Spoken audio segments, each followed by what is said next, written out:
안녕하십니까. 신라월문화연구원 정형진입니다. 오늘은 지난 시간에 이어서 부여사 인식의 역사적 흐름에 대해서 살펴보는 시간을 갖도록 하겠습니다. 고조선 마렵에 역사의 전면에 등장해서 고구려 백제 가야 외에 커다란 족적을 남긴 부여적이 어떻게 인식되어 왔는가에 대해서 이야기하는 시간입니다. 본론에 들어가기 전에 제가 공부를 해서 이해하고 있는 한국 고대사의 인식의 틀에 대해서 이야기를 해보겠습니다. 결국은 지금도 정치하는 많은 진보와 보수 세력들이 가지고 있는 고대사 정체성에 관해서 생각을 해보면 신라정통론과 고구려 정통론이 대립하고 있다는 것을 이해할 수 있을 것입니다. 그런데 신라정통론이 옳으냐 고구려 정통론이 옳으냐 하기 전에 사실은 양쪽 다 맞다는 것이 제 견해입니다. 단군조선을 정통으로 보고 그 흐름으로 이해하면 신라정통론이 옳고 부여를 중심에 두고 그 흐름을 주장하면 부여와 고구려 정통론이 옳다고 할 수 있다는 것입니다. 오늘 부여사의 흐름, 인식의 흐름을 살펴보면서 이 부분에 대해서도 한번 깊이 생각해 볼 필요가 있다고 생각을 합니다. 신라정통의 흐름은 단군 진인의 흐름이라고 규정할 수가 있는데 기원전 2333년에 요서 지역에서 성립되었던 단군조선이 은나라 무정기에 요동반도 남부와 서북한 지역으로 들어왔다가 이들이 남쪽으로 확산되면서 후에 진국이라는 정치체가 생기고 이 진국이 다시 동남쪽으로 주력이 이동하면서 진한이 되었다는 것이 제가 정리한 내용인데 그것을 책으로 정리한 것이 한반도는 진인의 땅이었다고 하는 책으로 정리해서 발표한 바가 있습니다. 이러한 관점으로 보면 단군조선의 이동이라는 관점으로 봤을 때는 신라 지역으로 단군의 정통이 계승되어서 박혁거세 세력이 그 정통을 잇고 있다고 보면 틀리지 않다는 관점이고 신라 정통론과 부여 변환 정통의 흐름이라고 표현할 수 있는 역사적 흐름도 있는데 그것은 어떤 흐름이냐 하면 요서 지역에 있던 단군조선이 붕괴되고 기자조선 혹은 후조선이 성립되었을 때 그 조선의 동쪽 요동반도 지역에는 진번이라고 하는 정치 공동체가 있었는데 이 진번이라고 하는 공동체는 앞에서 진인이 이동한 상태에서 단군조선의 진인이 이동한 상태에서 나나 지역으로 들어왔던 부역의 사람들이 제나라 환공의 공격에 의해서 이동하는 과정에서 동쪽으로 들어와서 진인과 변환인이 합쳐진 정치체 공동체의 이 명칭이 진번이었다는 거죠. 이 진번이 진계 파동 때 기원전 3세기 초엽에 연나라 장군 진계가 공격해서 조선이 상당히 물러설 수밖에 없는 상황이 되었을 때 함께 물러서서 평양과 서북한 지역으로 들어왔다가 이들이 위만조선 말에 다시 남쪽으로 와서 진번이 변진이 되었다는 것이 제가 새롭게 구축한 역사의 흐름이다. 따라서 이 변진에는 이미 부역의 요소가 들어가 있다고 하는 것이 제 생각인데 12강, 13강쯤에 가면 이 부분에 대해서도 자세히 한번 설명을 드리겠습니다. 이러한 내용은 고깔모자를 쓴 단군이라는 제 책에서 설명을 하고 있습니다.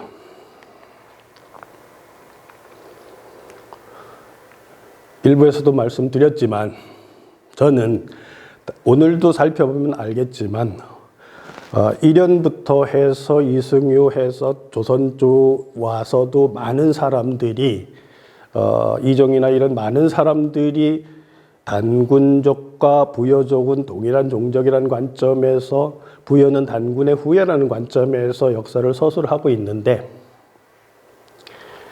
사실은 그것이 아니고 단군 정통과 부여 정통은 엄연히 종족적으로 문화적으로 다르다는 것이 제 생각이고 그 생각을 정리한 책이 바로 부여족의 기원과 이동이란 책인 고깔모자를 쓴 단군이라는 책에서 제가 발표를 했는데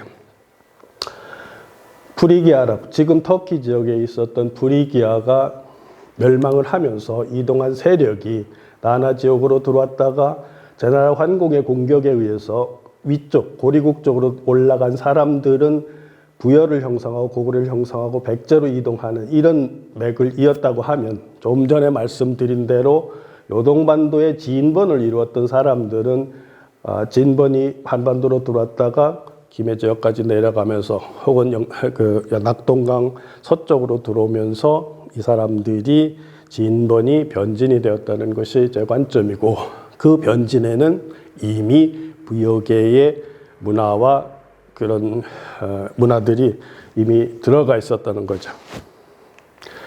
고구려 정통의 흐름을 이야기할 때는 두 가지 관점의 흐름을 이해하시면서 부여와 고구려사가 전개되는 걸 이해를 해야 된다고 생각하는데요. 그것은 왜 그러냐 하면 동명을 중심으로 한 순수한 부여계의 이동과 진번으로 들어왔던 부여계인 해모스 계열하고 어떤 면에서는 공통점이 있지만 어떤 면에서는 차이가 나는데 이 두 그룹의 세력들이 서로 경쟁하고 통합하는 과정을 거치면서 부여와 고구려가 성립이 되었고 그 세력들이 남쪽으로 내려가서 백제가 됐고 또 외로도 들어갔다고 하는 그런 흐름을 이해할 필요가 있다는 거죠.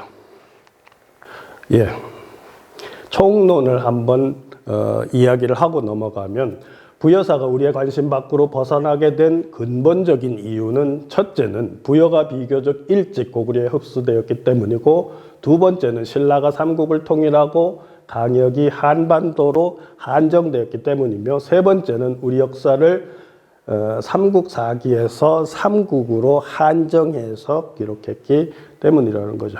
그러다가 고려 시대의 중후반이 되는 과정에서 원의 간섭을 받으면서 우리 역사의 유구성과 독자성을 긍정적으로 인식하면서 고조선과 부여가 주요한 관심이 대상이 되었다. 이때 삼국 중심의 인식에서 고조선과 부여를 뿌리로 하는 인식이 일어났다. 이렇게 설명을 할 수가 있다는 거죠.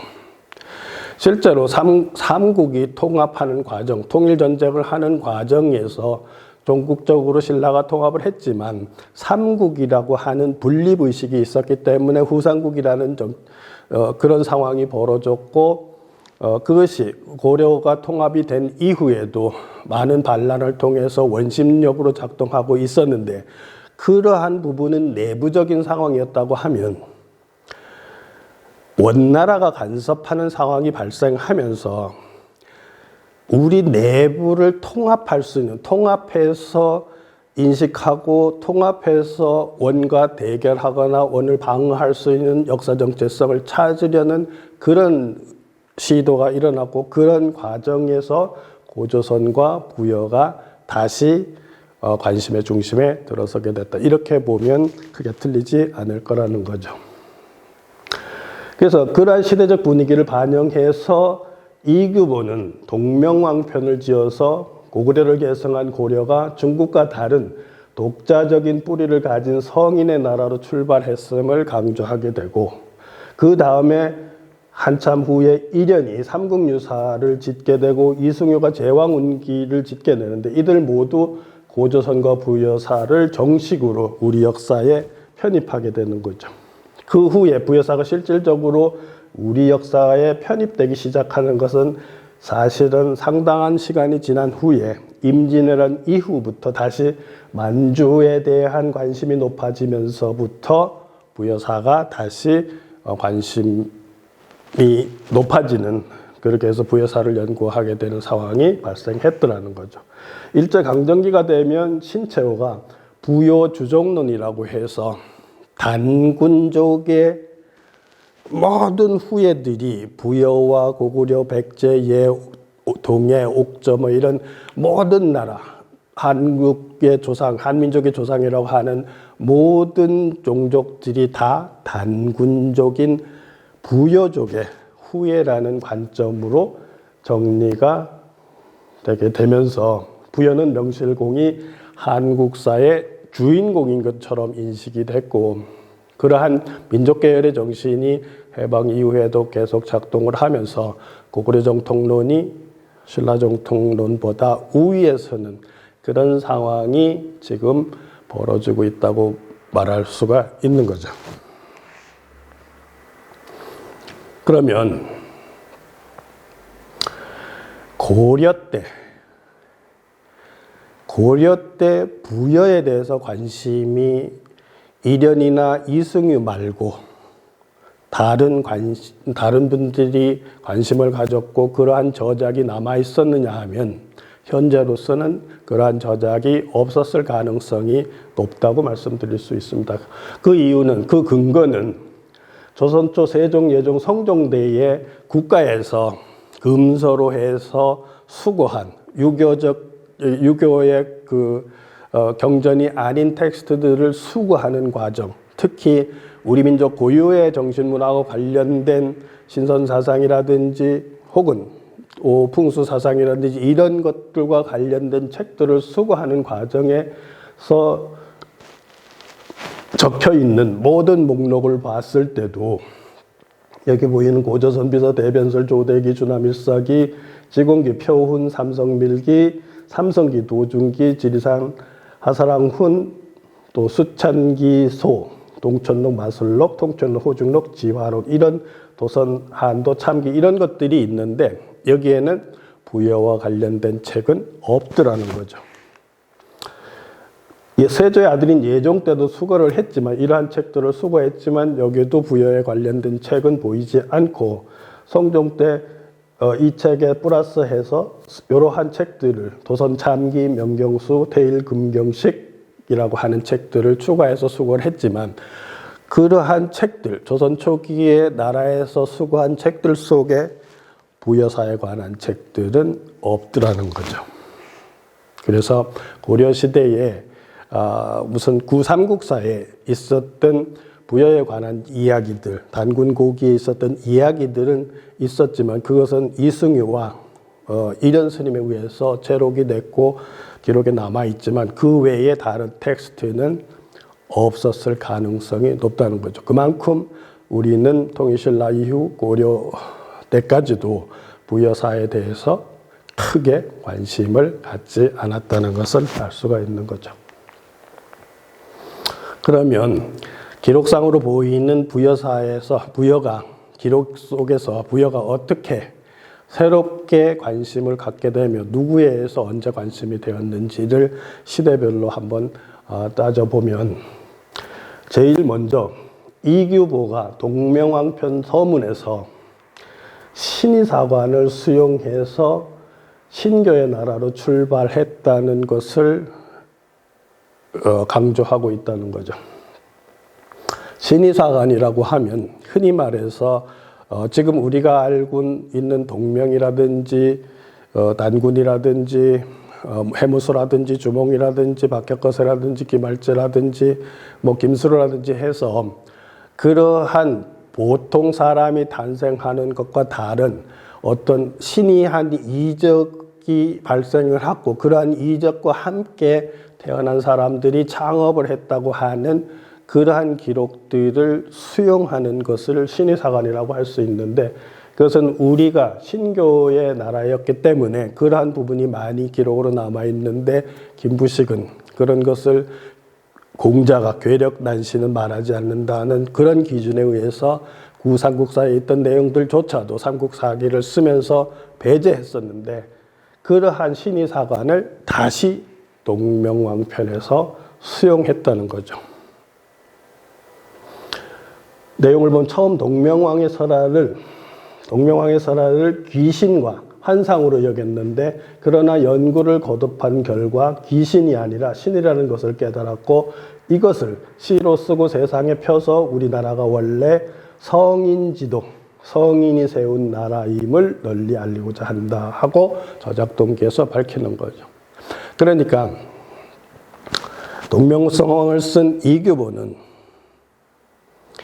처음에 구삼국사를 얻었을 때는 그것이 믿기지 않았는데 두 번, 세 번 심독을 하는 과정에서 곰곰이 생각을 해보니까 이것은 귀와 환이 아니고 신성하고 성스러운 이야기다. 이런 관점이 변해서 이러한 말을 하게 되었다는 거죠. 그러면서 김부식이 삼국사기를 쓰면서 그러한 내용을 제거한 이유를 추측을 하는 표현을 쓰는데 김공부식이 국사를 중찬할 때 잠옷 그 일을 생략하였으니 공은 국사는 세상을 바로잡는 글이니 크게 이상한 일은 후세에 보일 것이 아니라고 생각해서 생략한 것이 아닌가 이렇게 표현을 하는 거예요. 그러니까 앞으로도 뒤에도 쭉 설명하겠지만 결국은 어떻게 볼 수 있냐 하면 삼국사기를 쓴 김보식은 유교 엘리트로서 합리적인 내용, 신비한 내용을 배제하고 삼국사기를 썼다고 하면 지금 부여를 새롭게 바라보는 사람들은 모두가 신의사관을 다시 인정해서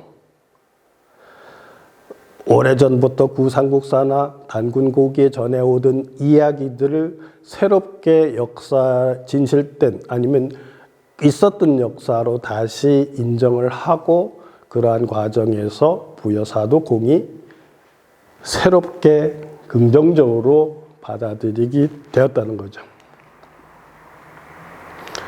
그래서 이규보는 동명왕 편에서 고구려 계승의식을 복구했다 이렇게 표현할 수도 있는데 동명왕은 당시 중화중심의 역사의식에서 탈피해서 구삼국사에서 소재를 취해서 우리의 민족적 우월성 및 고려가 위대한 고구려를 계승하고 있다는 고려인의 자부심을 전추만대에 전하겠다는 의도에서 쓴 건데 그는 고려가 오랜 역사와 전통을 지닌 문화민족임을 동명왕 편에서 노래했다는 거죠. 그러니까 쉽게 말하면 김부식이 사대적인 관점에서 삼국사기를 썼다고 하면 동명왕을 쓴 이규보나 이련이나 이승휴나 조선 초기의 부여를 중심으로 해서 이야기하는 많은 학자들은 다시 주체적인 역사를 쓰려고 했다는 그런 차이점이 있는 거죠.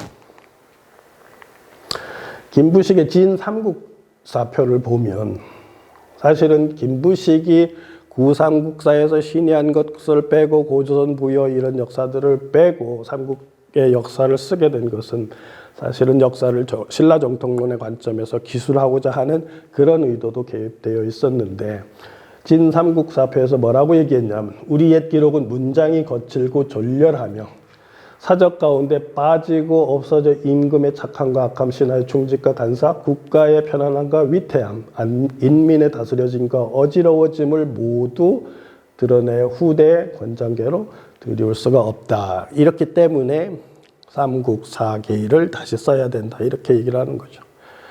그러니까 중국의 역사체계하고 다르게 기술된 그런 부분, 특히 신의한 사관, 신의한 이야기들을 많이 기록한 우리 쪽의 역사를 문장이 거칠고 졸렬하다고 하면서 그러한 것을 배제하고 삼국사기를 쓰겠다. 이렇게 그 안을 제시를 했던 거죠. 이련은 삼국유사를 썼는데 삼국유사에서 고조선과 부여사를 우리 역사에 재등장시킨 것이 굉장히 중요한 일이었죠. 삼국사기는 유교문화의 관점에서 서술했기 때문에 우리 한국 고대사를 이해하는 데 중요한 토템 관련 사유방식이라든지 설화, 불교 등과 같은 내용은 전혀 기록되어 있지 않았고, 반면에 삼국사기보다 150년 뒤에 쓰인 삼국유사는 한국 고대사에 대한 체계적인 인식을 처음으로 시도했고, 그러니까 삼국유사에서 처음으로 단군시대부터 부여, 발해, 가야 등 모든 역사에 대해서 다시 체계적으로 정리를 하려고 시도를 했고, 이러는 삼국유사 전체를 통해서 신의를 강조했는데, 바로 신의사관을 바탕으로 한 한민족이 가지고 있는 샤먼적인 의식, 혹은 우리가 보이는 현상계 이면을 읽어낼 수 있다고 하는 그러한 의식이 반영된 신의사관을, 신의를 강조했는데, 이는 민족의 자주성과 문화의 우위성을 내세우려는 것이었다고 이기백 교수가 규정을 했는데, 이건 옳은 말이죠. 그러니까 한국은, 중국은 유교적인 합리성을 바탕으로 한 유교적 인식이 우위에 있고 도가적 인식이 하위에 있다 하면, 우리는 신의적 사관이나 풍요도의 인식이 상위에 있고 유교적 합리적인 인식이 그 하위에 있었다고 대비해서도 설명할 수가 있는 거죠. 이련이 바로 신의사관을 재수용을 해서, 그러니까 김부식이 제거했던 신의사관을 다시 재수용을 했는데, 이런 스님은 삼국유사 기이 첫머리에서 뭐라고 얘기를 했냐 하면, 삼국의 시조가 모두 신비스럽고 기이한 데서 나온 것이 어찌 괴이하다 하겠는가 라고 하면서 역사의 영역은 확장시켜야 한다고 선언하고 있다는 거죠. 그러니까 동명왕도 신의사관을 복구하고, 이련도 신의사관을 복구하고, 그러니까 김부식이 삼국사기를 쓰면서 배제했던 우리의 자주적이고 전통적인 그러한 관점을 다시 복구했다는 거죠. 삼국유사에서 이련은 북부여, 동부여, 말갈, 발해, 오가야, 이런 단군조선뿐만 아니라 이러한 부여와 관련된 내용도 다 실었다는 거죠.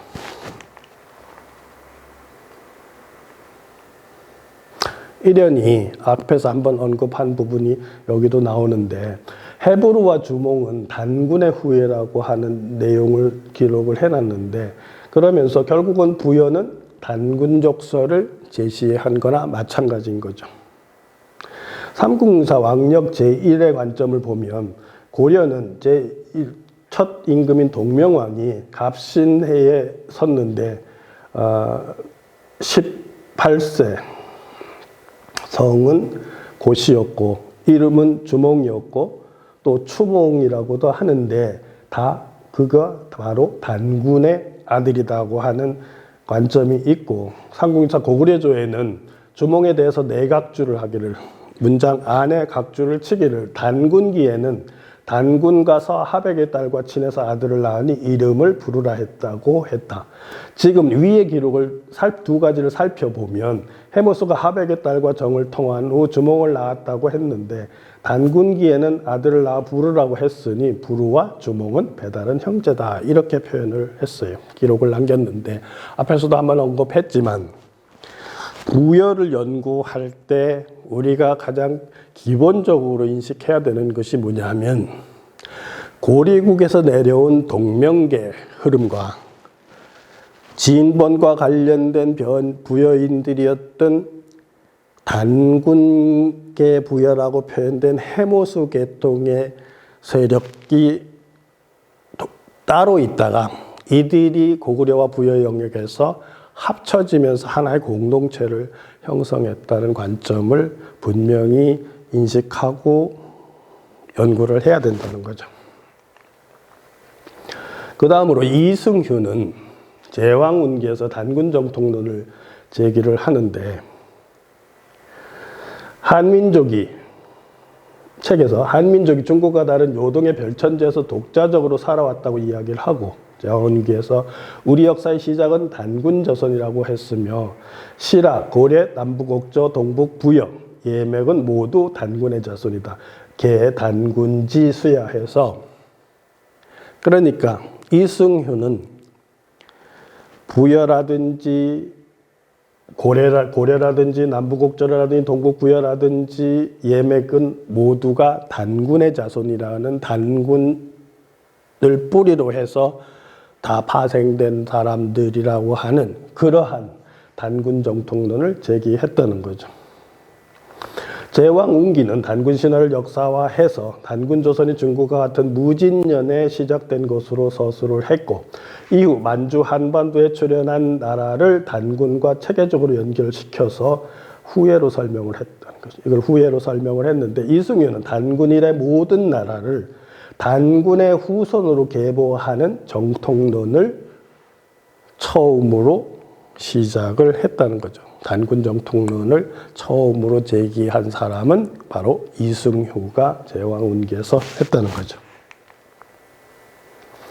이승휴는 그 책의 내용을 살펴보면 고조선 부여 고구려 발해로 계승된 흐름에 대해서도 강조를 하고 있어요.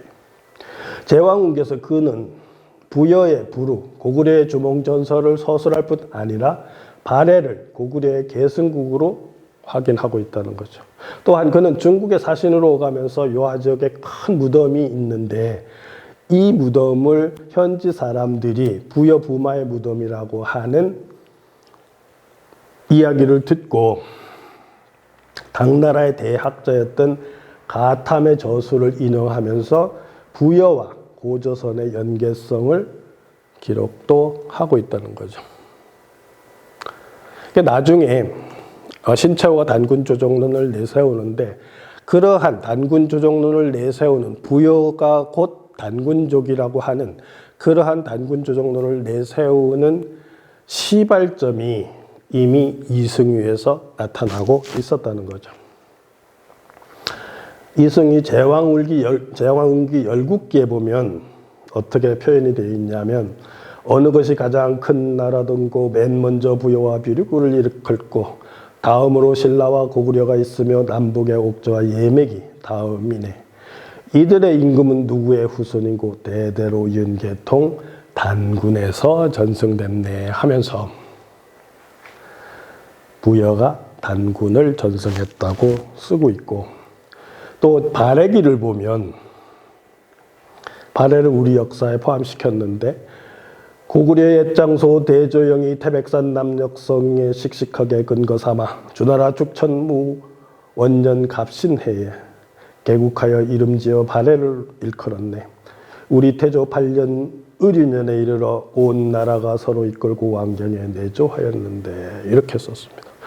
결국은 발해가 망하는 과정에서 부여의 상당한 귀족들이 집단적으로 고구려로 내부해온 이야기까지 쓰면서 발해를 한국사로 편입시켰다.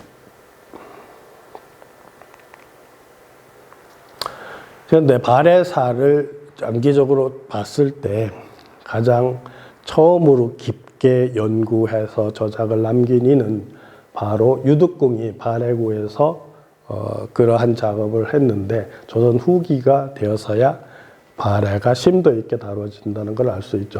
제왕운기 이후 발해사는 한반도에서 사라지고 500년쯤 뒤인 1784년 조선시대 유득공의 발해구에서 부활한다는 거죠.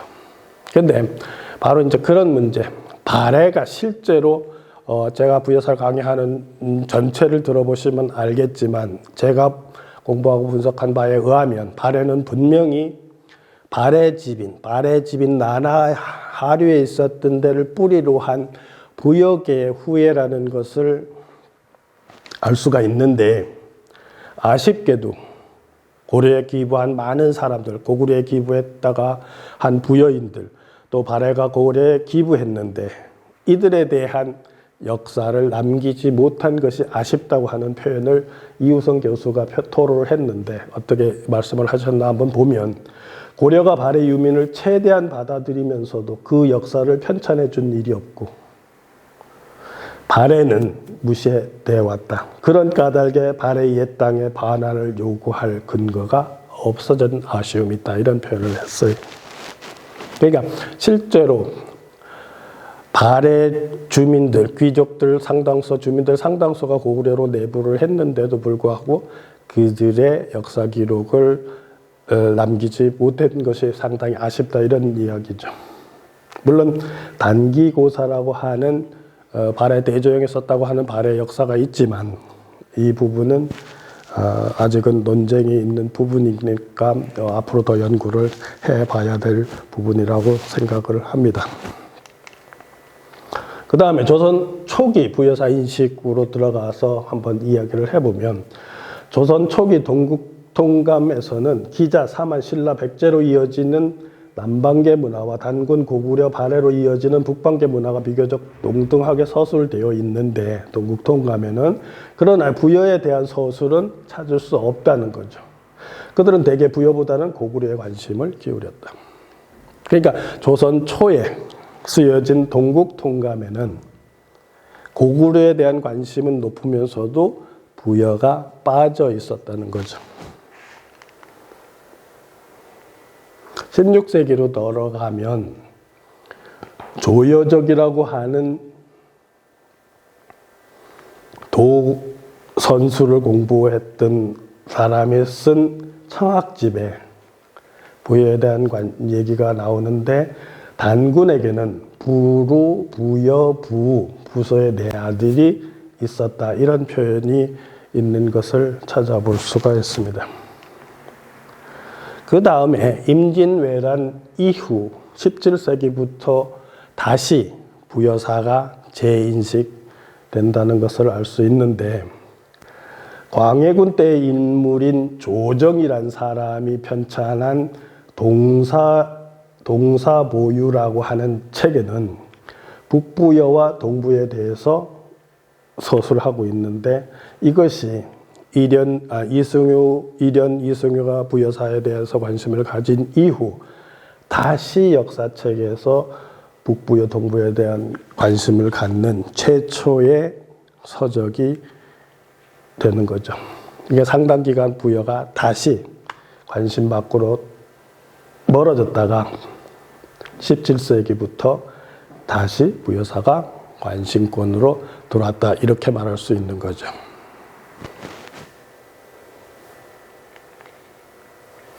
다음으로 한백겸이 잃어버린 만주 땅에 대한 애착을 가지면서 동국지리지를 썼는데요. 그 보면 한백경은 동국지리지에서 한강을 중심으로 해서 북쪽의 역사와 한강 이남의 사만의 역사를 분리해서 쓰는 역사를 이해를 했는데 북쪽의 삼조선 땅, 남쪽은 사만의 땅으로 설정하고 각각 역사를 독자적으로 전개되었다고 생각을 하셨고 그는 조선, 고구려, 동옥저, 예, 부여 등 한강 이북에 있던 국가와 종족들을 사만보다 앞에서 서술하고 있었는데 그는 잃어버린 만주 땅에 대한 상당한 애착을 보였다는 거죠. 내용을 보면 신라 통일 후 수도를 중앙으로 옮겨서 사방의 변민을 통제했다면 고구려 옛나라 구국을 수습해 요동과 심양에 부여 땅까지 우리 영토가 되었을 것이다. 그랬더라면 거란 여진이 국경 밖에서 커질 수 있었겠는가 하면서 북방 영토를 잃어버린 것을 상당히 아쉽게 생각했는데 바로 신라의 삼국 통일이 문제가 있었고 약간의 문제가 있었지만 수도를 중앙으로 옮겨서 사방의 그 고구려 백제 사람들을 잘 관리했더라면 고토가 회복될 수 있었을 거다. 이러한 생각을 가졌던 거죠. 다음으로 허목이라는 사람이 동사에서 부터 부여사가 우리 고대사로 다시 자리 잡게 된다고 할 수 있는데 허목은 동사에서 단군시, 조선의 단군시, 북부의 해부로, 동부의 금화, 고구려의 주몽, 백제의 온조로 이어지는 계보를 상정하고 있다는 거죠. 허목이 동사에서 이러한 계보를 상정하고 있고 바로 동사는 부여가 단군의 후예라는 사실과 북부여, 동부여 등 두 부여가 있다는 사실을 국내에 있든 전해 내려오든 고기로서 확인해서 전해주고 있다는 거죠. 그러니까 허목도 부여 단군 족설을 주장하고 있었던 거죠.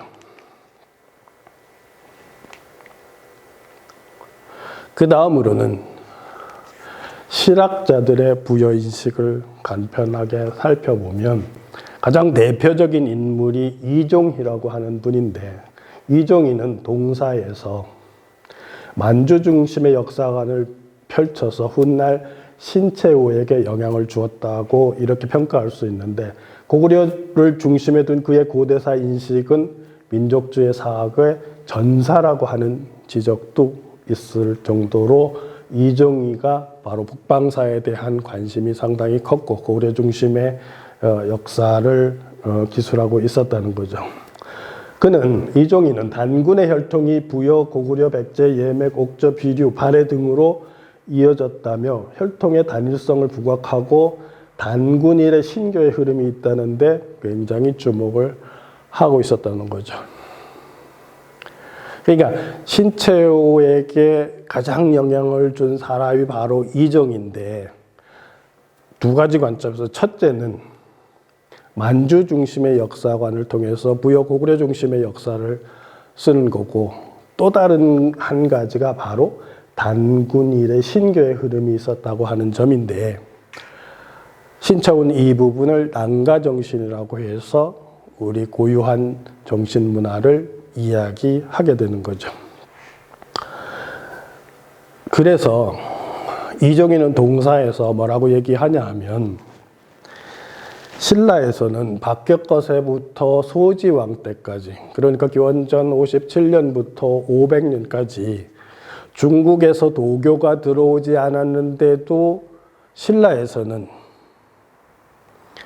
도교와 같은 도교적 인식을 가지고 있는 사람들이 통치하는 것과 같이 상당히 자연스럽게 공동체가 운영되고 있었다, 이렇게 평가를 하는 거죠. 사실 이종희가 도교를 빗대서 말했지만 바로 도교가 들어오지 않았는데도 도교처럼 무의적으로 나라가 잘 다스려졌다고 하는 그 내용이 바로 신교의 내용이고, 그 신교가 신라로 전달된 것이 바로 풍류도라고 할 수가 있는 거죠.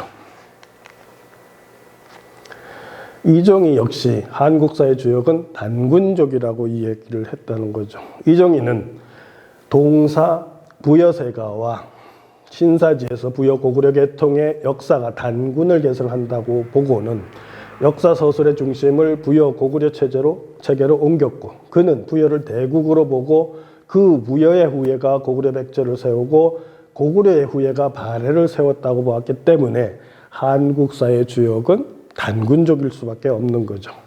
그들이 활동한 만주 지방이나 한반도 우리가 강역으로 인정된 것도 필연적이게 된 거죠.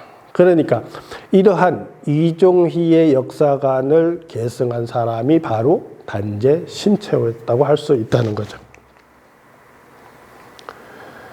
이종희는 부여가 단군족의 후예라고 봤는데, 동사 육군연표에서는 부여, 예맥, 옥저, 낭랑, 비류를 다루고 있는데, 단군조선이 기자조선에 의해 멸망되었지만 후손들이 부여, 백제, 옥저, 비류 등을 건국했고 부여의 후예가 고구려와 백제를 건국하였으므로 우리 역사의 중심 종족은 단군이라는 점을 강조하고 있었다는 거죠. 이종희도 마찬가지로 동명을 쓴 이규부나 한국 유사를 쓴 이련스님과 마찬가지로 신의사관을 수용을 한 것을 알 수 있는데, 동사 부여세가와 신사지에서는 단군의 후예인 부루, 금화, 주몽의 신의한 행적을 다 수록하고 있었다는 거죠.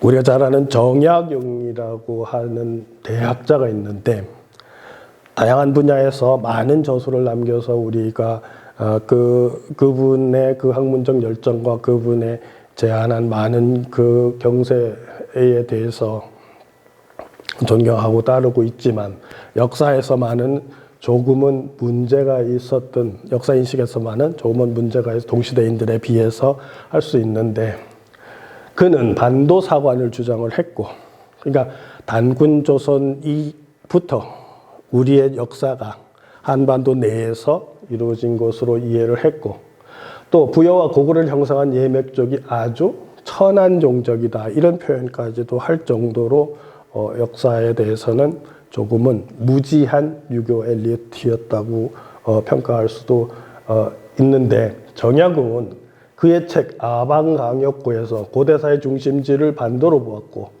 그는 부여와 고구려를 형성한 예맥은 아주 천한 정족으로 여겼으며, 즉 예맥은 북쪽의 일종으로 우리나라 영토에는 본래 예맥이라는 종족이 없었다, 이렇게 주장을 했다는 거죠. 아마 이러한 대목을 보면서 정약용이 그랬어 하고 의아스럽게 얘기하겠지만 분명히 근거가 있는 내용이라는 것을 알아주시면 좋겠습니다.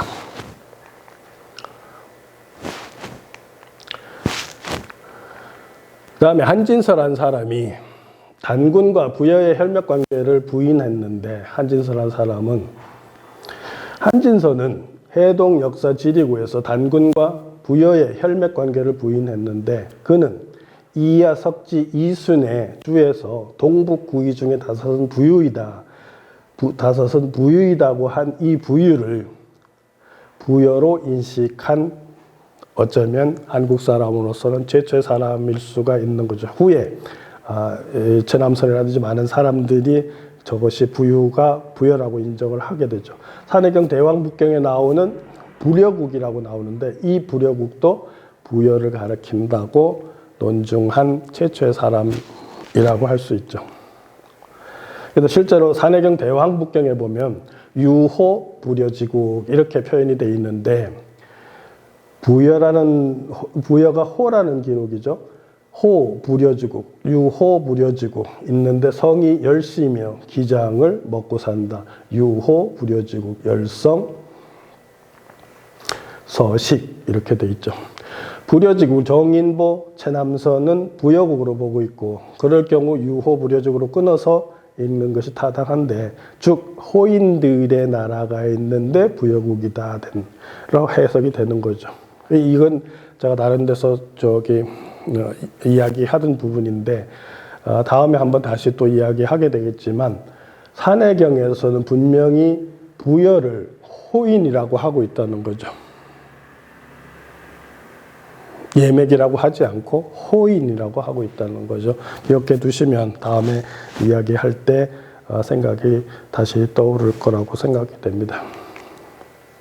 그 다음에 일제강점기로 넘어가면, 일제강점기의 부여사 인식에서 가장 큰 부여사를 한국사의 중심으로 두게 되고 만주의 역사를 중시하게 된 가장 큰 공은 바로 신채후의 공이라고 할 수 있다는 거죠.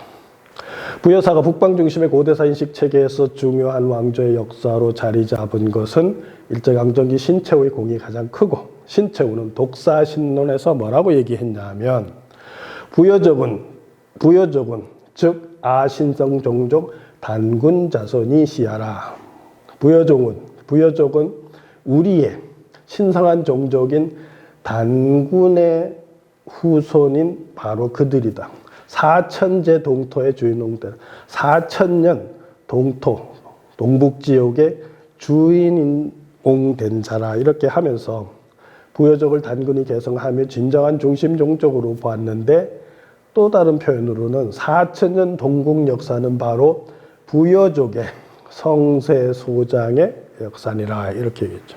그러니까 신채후는 단군 조족서를 내세웠기 때문에 단군족이라고 따로 하지 않고, 단군은 곧 부여족이라는 거죠.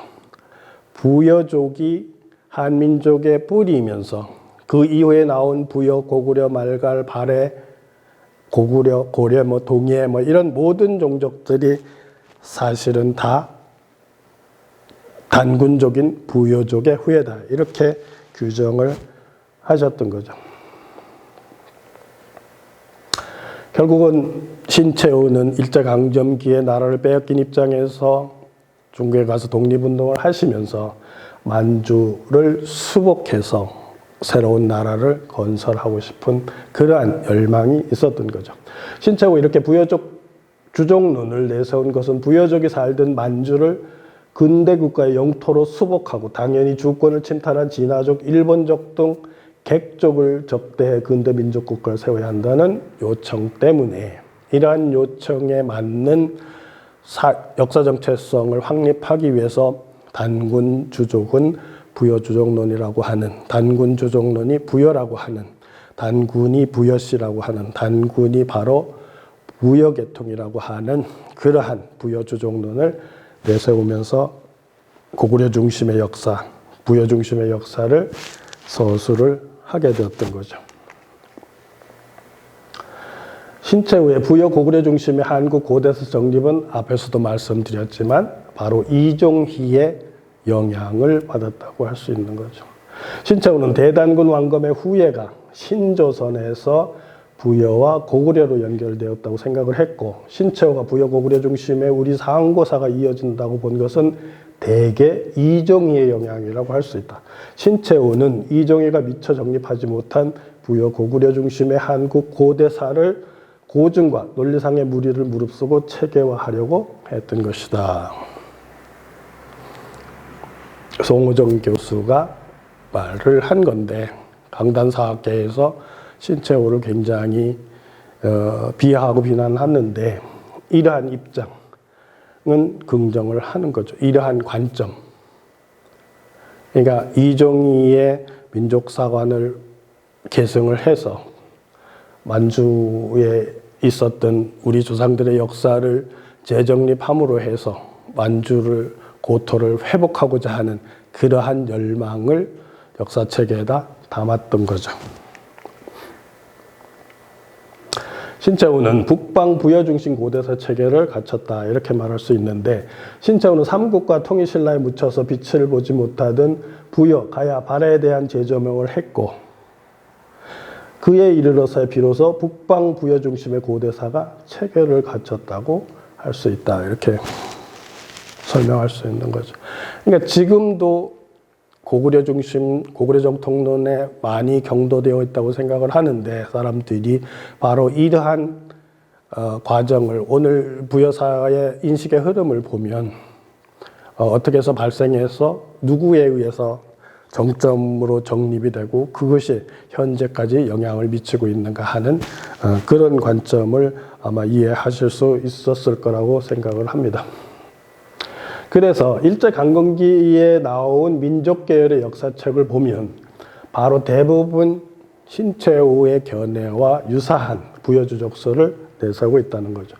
단기고사도 보면 단군조선의 국호는 부여조선이다 하는 표현이 있고, 신단실기는 부여의 조상은 단군에서 나왔다.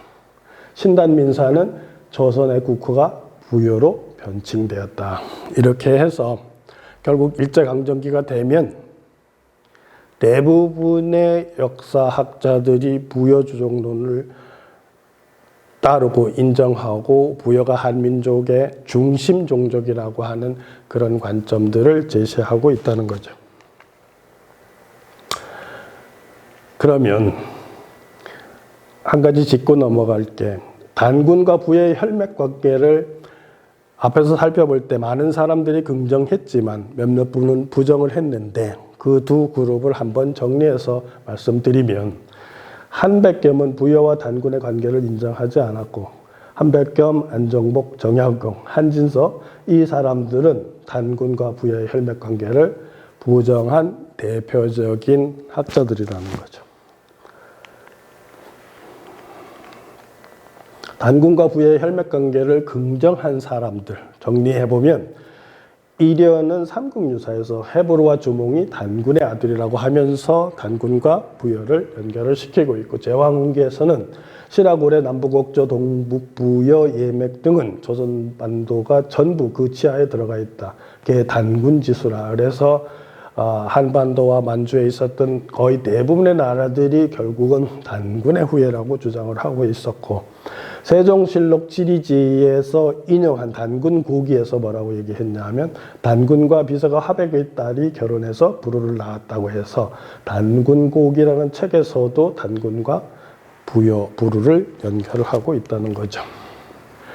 또 16세기 조여적은 청학집에서 부유, 부루, 부여, 부소 등 네 아들이 있었다는 이야기를 한 것으로 봐서 단군과 부여족을 연결하고 있다는 걸 알 수가 있고, 허목은 동사에서 부여가 단군의 후예라고 했고, 이종희는 같은 발음은 똑같죠. 이걸 동사는 일사자고 역사사는 이게 차이가 있다는 걸 잘 이해하시고, 이종희는 동사에서 단군의 혈통이 부여, 고구려, 백제, 예매, 옥저, 비류, 발해 등으로 이어졌다고 했고, 신채호는 부여 주종론을 완성을 해서 단군이 바로 부여적이고 한민족의 중심 종족이고, 알고 보면 모든 종족들이, 한민족과 관련된 거의 모든 종족들이 부여씨의 후예다, 단군의 후예다, 이러한 단군족 부여족, 단군 주종론, 부여 주종론을 정립하게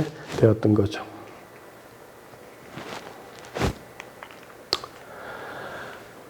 지금까지 부여적 인식의 역사 흐름을 살펴보았는데, 아마 총론에서 설명하고 본론에 들어와서 쭉 시대별로 나열을 하면서 정리되는 과정을 잘 음미를 해보시면, 부여족이 어떻게 굉장히 한민족을 형성한 주족임에도 불구하고 왜 사라졌다가 다시 관심공에 들어왔다가 다시 맥이 끊어지는 듯 하다가 조선 후기에 부여족이 관심을 가져서 신채호가 완전히 부여 주종론이라는 개념을 논리적으로 확립했는가 하는 것을 이해할 수 있었다고 봅니다. 결론을 말씀을 드리겠습니다. 부여족의 흐름과 단군조선의 흐름을 나누어 인식할 필요가 있다는 거죠. 제가 제일 앞에서 제시한 것을 전체적인 흐름 속에서 이해하고 다시 이렇게 정리를 해보는 건데, 부여족의 역사는 고조선사와 함께 늦게나마 고대사의 중심에서 그 빛을 발하게 되었다. 오늘날에 이르기까지 만주 지역의 역사와 문화에 우리가 지속적으로 관심을 가지는 것은 그 지역에서 역사를 주도한 고조선과 부여, 고구려가 우리의 직접적 조상이라는 점과 우리 민족의 원류라는 인식이 오래전부터 우리 마음속에 존재해 왔기 때문이다. 부여족이 힘을 받으면서 고구려 정통론도 힘을 받았는데, 그러나 단군조선을 민족의 시원을 하고 그 흐름을 중시하면 신라 정통론도 맞게 되는데, 그래서 두 시선을 조화롭게 해서 이제는 하나의 시선으로 통일시대를 맞이해야 되겠다 하는 것이 제 생각입니다. 그것은 남북통일과 국민통합의 전제 조건 중 하나라는 거죠. 제가 보면 대한민국의 많은 사람들이, 우리가 공부를 한 많은 사람들이 공부하는 과정에서 신라 정통론보다는 부여 정통론 혹은 고구려 정통론에 경사되어 있다는 것을 아마 이해를 하실 겁니다. 지금 최근에 벌어지고 있는, 근래에 벌어지고 있는 정치의 흐름도 가만히 보면 그 이면 중 하나는 자주반외세라는 것과 겹치면서 고구려 정통론이 우세하고, 그 고구려 정통론이 우세한 관점에서 정치를 수행하려고 하는 그런 사람들이 많이 있다는 것을 알게 되고, 그것이 어떤 면에선 모순적으로 작동되고 있다는 것도 알고 계실 것입니다. 그래서 제가 제안하는 것은, 처음에도 말씀드렸지만, 제 관점에서 보면 한민족은 분명히 단군 정통으로 이어지고 있는 흐름이 있는데, 그 흐름은 진인이라고 하는 정치 공동체를 통해서, 진인들이 만들어낸 정치 공동체를 통해서 이동을 했는데, 바로 그것은 단군조선의 정통성은 신라로 들어왔던 것이 옳고, 기원전 3세기경에 새롭게 부상한 부여족이 동북만주 지역에서 중심 종족이 돼서 그 중심 종족이 움직이는 과정에서 고구려가 창업이 되고, 그 고구려가 대고구려로 발전해서 삼국이 투쟁하는 과정에서 한민족을 방어하는 최전선에 있었고, 또 엄청난 파워와 강력을 가지고 있었던 그런 관점에서 봤을 때 고구려 정통론도 옳은데, 부여계를 중심으로 해서 흐름으로 봤을 때 고구려 정통과 만주 정통론을 이야기하는 것은 크게 틀리진 않지만, 단군조선을 우리가 건국신화로 인정을 한다면 단군조선의 후예들이 직접적으로 움직이면서 역사를 만들어 온 과정도 정통론으로 인정해야 되기 때문에 제가 제안하는 것은 고구려 정통론과 신라 정통론을 이러한 관점에서, 제가 설명하는 관점에서 유기적으로 통합을 해서 그것이 별개가 아니고 대립되는 것이 아니고 하나의 민족으로서, 한민족으로서 고구려 정통론과 신라 정통론을 모두 수용하는 관점에서 국민 통합이 이루어지고 그러한 관점에서 통일이 되었으면 하는 것이 제 바람입니다. 다음 주에는 3강을 가지고 여러분들을 만나게 될 것입니다. 열심히 준비해서 좋은 강의가 되도록 노력하겠습니다. 예, 감사합니다.